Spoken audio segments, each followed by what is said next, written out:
ಸಿದ್ದರಾಮಯ್ಯ ಸರ್ಕಾರ ಪಂಚ ಗ್ಯಾರಂಟಿಗಳಿಗಾಗಿ ಪರಿಶಿಷ್ಟ ಜಾತಿ ಹಾಗೂ ಪರಿಶಿಷ್ಟ ಪಂಗಡದವರ ಕೋಟ್ಯಾಂತರ ರೂಪಾಯಿ ಹಣವನ್ನು ದುರ್ಬಳಕೆ ಮಾಡಿಕೊಳ್ಳುತ್ತಿರುವುದನ್ನು ವಿರೋಧಿಸಿ ಸಮಾಜ ಕಲ್ಯಾಣ ಇಲಾಖೆ ಸಚಿವ ಎಚ್.ಸಿ. ಮಹದೇವಪ್ಪ ಅವರ ಗೃಹ ಕಚೇರಿಗೆ ಮುತ್ತಿಗೆಯನ್ನು ಹಾಕಿ ಪ್ರತಿಭಟನೆ ಮಾಡಿದರು.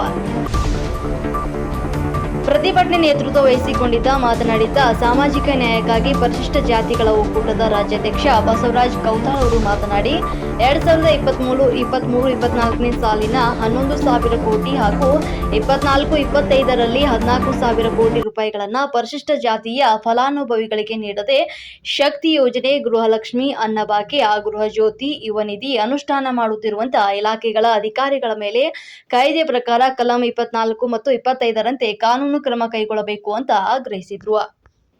ಇದೇ ವೇಳೆ ಸಚಿವರು ಪ್ರತಿಭಟನಾಕಾರರೊಂದಿಗೆ ಮಾತನಾಡಿ ಮನವಿ ಪತ್ರವನ್ನು ಸ್ವೀಕರಿಸಿಕೊಂಡು ಮುಖ್ಯಮಂತ್ರಿಗಳೊಂದಿಗೆ ಚರ್ಚೆಯನ್ನ ಮಾಡಿ ತೀರ್ಮಾನ ತೆಗೆದುಕೊಳ್ಳಲಾಗುವುದಂತ ಹೇಳಿದ್ದಾರೆ.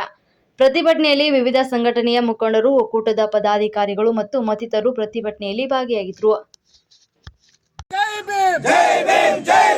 ಮಾನ್ಯ ಸಮಾಜ ಕಲ್ಯಾಣ ಮಂತ್ರಿಗಳಾಗಿರ್ತಕ್ಕಂಥ ಡಾಕ್ಟರ್ ಎಚ್. ಮಹದೇವಪ್ಪ ಅವರ ಹತ್ರ ಇವತ್ತು ನಾವು ಮನವಿ ಪತ್ರವನ್ನು ಕೊಡೋದಕ್ಕೆ ಬಂದಿದ್ದೀವಿ. ಈಗಾಗಲೇ ಕರ್ನಾಟಕದ ಎಲ್ಲ ದಲಿತ ಪರ ಸಂಘಟನೆಗಳು, ಎಲ್ಲ ಒಳ ಮೀಸಲಾತಿ ಹೋರಾಟಗಾರರು, ಎಲ್ಲ ಜನಪರ ಚಳುವಳಿಗಳು ನಾವು ಈ 14,000 ಕೋಟಿ ಹಣವನ್ನು ಗ್ಯಾರಂಟಿಗಳಿಗೇನು ಕಾಂಗ್ರೆಸ್ ಸರ್ಕಾರ ಬಳಸ್ಕೊಂಡಿದೆ ಇದನ್ನು ಖಂಡಿತವಾಗ್ಲೂ ಕೂಡಲೇ ವಾಪಸ್ ಪಡಿಬೇಕು ಅನ್ನೋದು ನಮ್ಮೆಲ್ಲರ ಒಕ್ಕೊರಳಿನ ನಮ್ಮ ಹಕ್ಕೊತ್ತಾಯ ಆಗಿದೆ. ಹಾಗಾಗಿ ಭಾಳ ಮುಖ್ಯವಾಗಿ ಸರ್, ಕಾಂಗ್ರೆಸ್ ಸರ್ಕಾರದಲ್ಲಿ ನಾವೆಲ್ಲರೂ ಕೂಡ ಇಡೀ ಸರ್ಕಾರವನ್ನು ತರೋದಕ್ಕೆ ನಾವೆಲ್ಲರೂ ಪ್ರಯತ್ನ ಮಾಡಿದ್ದೀವಿ. ನಮ್ಮೆಲ್ಲರ ಏನು ಸಹಕಾರ ಇದೆ.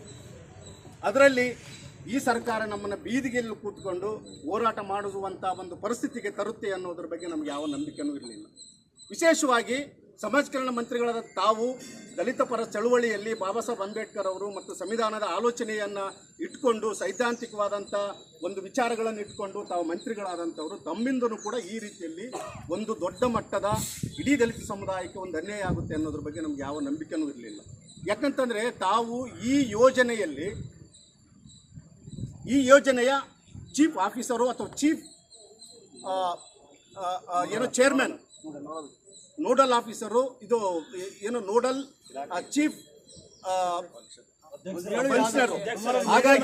ಹಾಗಾಗಿ ತಾವೇ ಈ ಇಲಾಖೆಯನ್ನ ಒಟ್ಟು ಈ ಸಮುದಾಯಗಳ ಪರವಾಗಿ, ಒಟ್ಟು ಈ ಸಮುದಾಯಗಳ ಹಿತಾಸಕ್ತಿಯನ್ನು ವಿಶೇಷವಾಗಿ ಸರ್, ಬಹುಶಃ 75 ವರ್ಷ ಆಯಿತು, ಇವತ್ತಿಗೂ ಕೂಡ ಕೈಯಿಂದ ಮಲ ಎತ್ತುವಂಥ ಒಂದು ಪದ್ಧತಿ ಇವತ್ತಿಗಿದೆ ಅಂತ ಹೇಳಿದ್ರೆ ನಾವು ಇವತ್ತು ತಲೆ ತಗ್ಗಿಸಬೇಕಾದಂಥ ಪರಿಸ್ಥಿತಿ ಬಂದಿದೆ.